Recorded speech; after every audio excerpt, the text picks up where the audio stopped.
quand tout va mal, quand tu es noyé par les soucis, les problèmes, les angoisses, retiens cette parole-là. C'est un remède divin et prophétique. Une seule parole.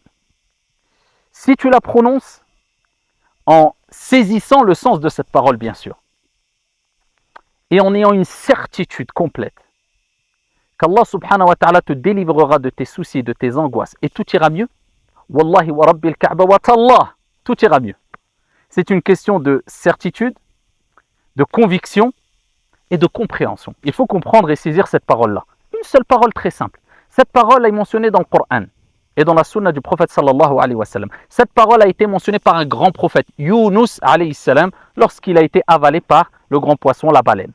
Il s'est retrouvé dans l'obscurité et il a mentionné cette parole-là, qui réunit trois éléments très importants. Et quand il a mentionné cette parole-là qui réunit ces trois éléments, Allah tabaraka wa ta'ala l'a délivré. Allah subhanahu wa ta'ala l'a secouru et il est passé d'une étape d'angoisse, de tristesse à une situation de délivrance et de joie et de bonheur. Allahu Akbar. Allah fait ce qu'il veut. C'est facile pour Allah quand il veut quoi que ce soit. Il dit kun fayakun, soit et c'est.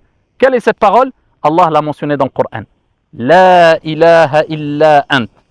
Subhanak. Inni kuntu min al-zalimin. Allahu Akbar. Traduction du sens, il n'y a de divinité digne d'être adorée que toi, ya Allah. Illa ant. At-tawhid, l'unicité d'Allah, ce qu'il y a de plus important dans la vie du croyant. Subhanak, tu glorifies ton Seigneur, gloire à toi. Inni kuntu min al-zalimin, tu reconnais ta petitesse, tes défauts, tes défaillances, tes déficiences. Certes, Allah, j'ai été parmi les injustes. Qu'est-ce qui s'est passé quand il a mentionné cette parole Yunus alayhi salam dans le ventre de cette baleine-là ou ce grand poisson?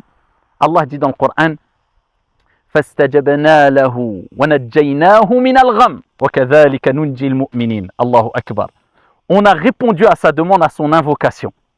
Et on l'a délivré, on l'a secouru, on l'a délivré de son angoisse, de ses soucis. Et c'est ainsi qu'on secourt, qu'on délivre les croyants. Allahu Akbar. Et le prophète sallallahu alayhi wa sallam, dans le hadith rapporté par At-Tirmidhi et d'autres, il dit il n'y a pas un croyant qui mentionne ce dhikr-là, cette parole-là, et qui invoque son Seigneur tabaraka wa ta'ala sans qu'Allah azza wa jal accepte sa demande, son invocation.